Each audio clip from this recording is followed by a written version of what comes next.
Renaissance শিল্পকলার বিভিন্ন দিক সম্বন্ধে লেখো, অথবা রেনেসাঁস যুগে চিত্রকলা ও ভাস্কর্যের তাৎপর্য আলোচনা করো, অথবা ইউরোপীয় শিল্প স্থাপত্যের ওপর রেনেসাঁস প্রসূত মানবতাবাদের প্রভাব আলোচনা করো।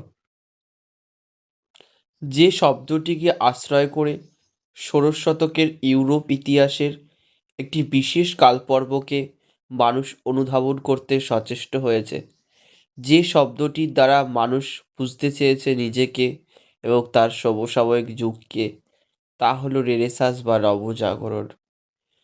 মধ্যযুগে ধর্মীয় সংকীর্ণতা ও কুসংস্কার আচ্ছন্ন করেছিল প্রগতি ও যুক্তিবাদকে। এই অজ্ঞানতার তমসাকে দূর করে অতীত জ্ঞানের আলোকে ইউরোপকে উদ্ভাসিত করে তোলার প্রচেষ্টাকে অনেকে নবজাগরণ আখ্যা দিয়েছেন। রেনেসাঁস এবং রেনেসাঁস প্রসূত মানবতাবাদের প্রভাব অনুভূত হয়েছিল আলোচ্য পর্বের চিত্রকলা, স্থাপত্য ও ভাস্কর্যের ওপর। আলোচ্য পর্বের রেনেসাঁস শিল্প ছিল মূলত নতুন মধ্যবিত্ত ও অভিজাত শ্রেণীর পৃষ্ঠপোষকতায় সৃষ্ট। বস্তুত রেনেসাঁস যুগের শিল্পযাত্রা সেই যুগের ইতালীয় অভিজাতদের জাঁকজমকপূর্ণ জীবনযাত্রার সঙ্গে সঙ্গতিপূর্ণ ছিল। রেনেসাঁস শিল্পের আরও দুটো বৈশিষ্ট্য লক্ষণীয়, তা হলো শিল্পীর বহুমুখী দক্ষতা ও ধনীদের পৃষ্ঠপোষকতা। কারুশিল্পের মর্যাদাহীন অবস্থান থেকে শিল্পীরা সামাজিক সুযোগ সুবিধা ও সম্মানের অধিকারী হন। বুকার্ট রেনেসাঁস শিল্পকে ধর্মনিরপেক্ষ বলে বর্ণনা করেছেন।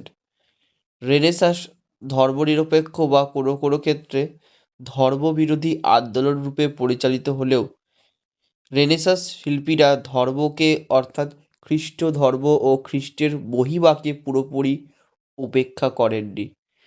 রেনেসাঁস যুগে অন্তত শিল্পের ক্ষেত্রে এক প্রকার ভাবের আদান প্রদান লক্ষ্য করা যায়। রেনেসাঁস শিল্প যথার্থই সেকুলার ছিল কিনা সে বিষয়ে সংশয় প্রকাশ করা হয়েছে। অর্থাৎ রেনেসাঁস যুগের পেইন্টিং বা চিত্রকলার ওপর খ্রিস্ট ধর্মীয় প্রভাব যথেষ্ট লক্ষ্য করা যায়। প্রধানত এই প্রভাবেই আলোচ্য পর্বের শিল্পে অঙ্কিত হয়েছিল ক্রুশবিদ্ধ যিশু, পিয়েতা, ম্যাডোনা, বিভিন্ন খ্রিস্ট ধর্মীয় সন্তদের প্রতিকৃতি এবং অন্যান্য ধর্মীয় দৃশ্য। অবশ্য এর পাশাপাশি বহু ধর্মনিরপেক্ষ মানবিক দৃশ্যও দেখা যায়।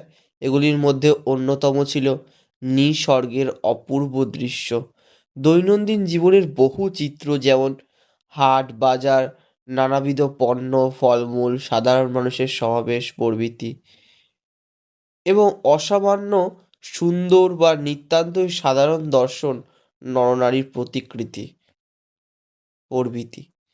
নারী ও পুরুষের সম্পূর্ণ নগ্নতার স্বীকৃতি আলোচ্য পর্বের রেনেসাঁস শিল্পের অন্যতম বৈশিষ্ট্য। রেনেসাঁস যুগে সৃষ্ট ভেনাস ছিলেন সৌন্দর্যের দেবী। ইনি এবং অন্যান্য রূপসীরা, অভিজাতরা এবং স্বাস্থ্যবান সুপুরুষগণ প্রায় অধিকাংশই প্রতিকৃতিতে বিবস্ত্ররূপে আবির্ভূত। বিদগ্ধ এবং রসিকের দৃষ্টিতে ছবিগুলো আদৌ কামোদ্দীপক নয়, এগুলি সরল, নিষ্পাপ। বত্তিচেল্লির বার্থ অফ ভেনাস এই প্রসঙ্গে বিশেষভাবে উল্লেখযোগ্য। ছবিটি সম্বন্ধে সাম্প্রতিককালের বিশিষ্ট ইতিহাসবিদ অমলেশ ত্রিপাঠী মন্তব্য করেছেন, ভিনাসের জন্মে ভিনাসের উড়ন্ত চুলে এখনও লেগে আছে সমুদ্রের নোনা স্বাদ, লীলায়িত আঙুল যেন ইচ্ছা করেই স্তন ঢাকছে না। রেনেসাঁস শিল্পের অন্য কয়েকটি বৈশিষ্ট্য বিশেষভাবে লক্ষণীয়। এগুলির মধ্যে অন্যতম ছিল প্রাকৃতিক দৃশ্যাঙ্কন, রঙের প্রয়োগের মাধ্যমে আলো এবং স্থানের যথাযথ সন্ধান, নরনারীর উন্নত মানের প্রতিকৃতি অঙ্কন। রেনেসাঁস শিল্পের আরও একটি উল্লেখযোগ্য অবদান বা তাৎপর্য ছিল, সেটি হলো পার্সপেক্টিভ বা প্রেক্ষিতের ধারণার উদ্ভব। ম্যাসাচিওর ছবিতে মানব শরীরের বাস্তবানুক উপস্থাপনা ছাড়াও একটি প্রেক্ষিতের বোধ ছিল। ছবির মুখ্য বিষয়বস্তুর সঙ্গে তার পারিপার্শ্বিকের সম্পর্কের চিত্রায়ন ছবিতে অন্য মাত্রা দিয়েছিল, যাকে আমরা ত্রিমাত্রিক দৃষ্টিভঙ্গি বলি। ম্যাসাচিও ছবির পারপার্শ্বিককে অনেক জীবন্ত ও গতিশীল করতে সক্ষম হয়েছিল। লিওনার্দো দা ভিঞ্চি যোগ করেছিল এরিয়াল পার্সপেক্টিভ বা এরিয়াল প্রেক্ষিতের ধারণা। এই ধারণার যথার্থ প্রতিফলন লক্ষ্য করা যায় তার অঙ্কিত ভার্জিন অব দ্য রকস চিত্রে। মিলানের সান ফ্রান্সিসকো চার্চের জন্য তিনি এটি এঁকেছিলেন। এতে রয়েছে মেরি, সেন্ট এন বা মেরির মাতা, সেন্ট জন দ্য ব্যাপটিস্ট এবং শিশু যিশু। শিল্পী এখানে আলো আঁধারির আবহ সৃষ্টি করে এমন একটি পরিবেশ তৈরি করেছেন যা রহস্যে ঘেরা অলৌকিক জগতের আভাস দেয়। শিশু যিশু হাত তুলে জনকে আশীর্বাদ করছেন। ভার্জিন অব দ্য রকস ছবিতে লিওনার্দো দা ভিঞ্চি দেখিয়েছেন উদ্ভিদ জগৎকে তিনি নিপুণভাবে বিশ্লেষণ করে তার ছবির পটভূমিকায় রেখেছেন। ফুলগুলি বাতাসে আন্দোলিত হচ্ছে, তাদের অন্তরের আকুতি প্রকাশ পাচ্ছে। লিওনার্দো দা ভিঞ্চির দুই কালজয়ী সৃষ্টি হলো দ্য লাস্ট সাপার বা শেষ ভোজ ও মোনালিসা।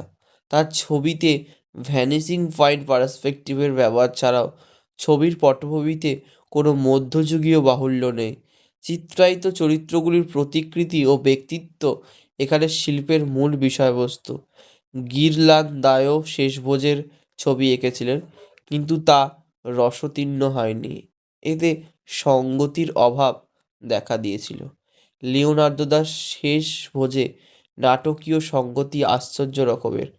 লাস্ট সাপার ছবিতে বা শেষ ভোজ ছবিতে যিশু এবং তার 12 জন শিষ্য ভোজনরত।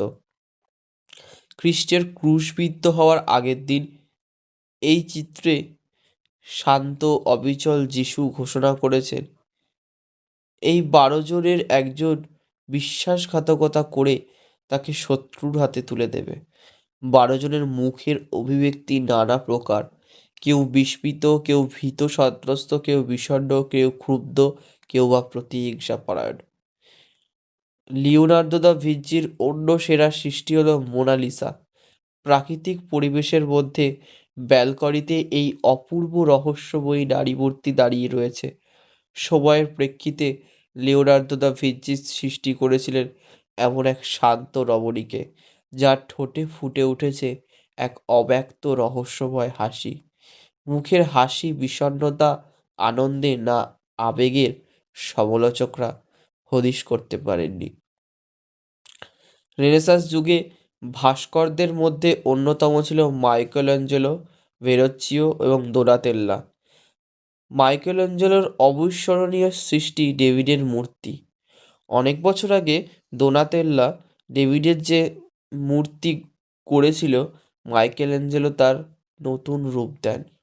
ইনি সম্পূর্ণ বিবস্ত্র অবস্থায় ইসরায়েলিদের ঘোর শত্রু গলিয়াথের সঙ্গে অন্তিম সংঘর্ষের জন্য প্রস্তুত।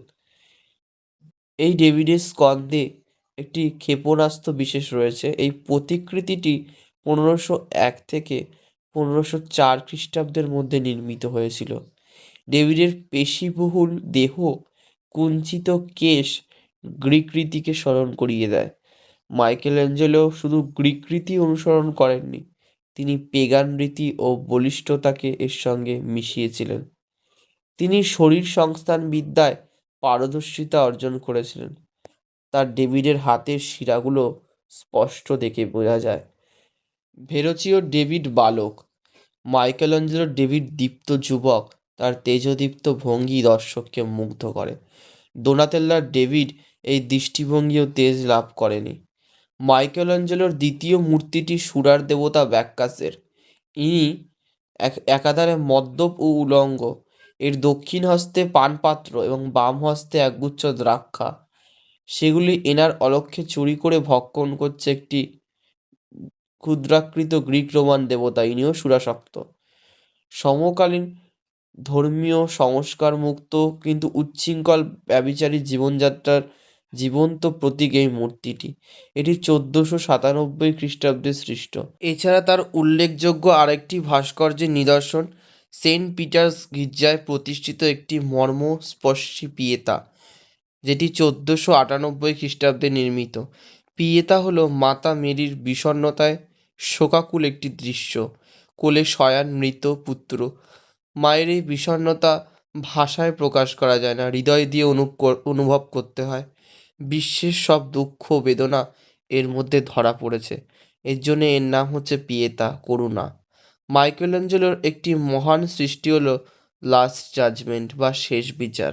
লাস্ট জাজমেন্টের নগ্নদের পোশাক পরিয়ে দেওয়া হয়। শেষ বিচারে তিনি দেখিয়েছেন মানুষের আত্মিক দ্বন্দ্ব, মুক্তির জন্য ব্যাকুলতা এবং সীমাবদ্ধতার যন্ত্রণা।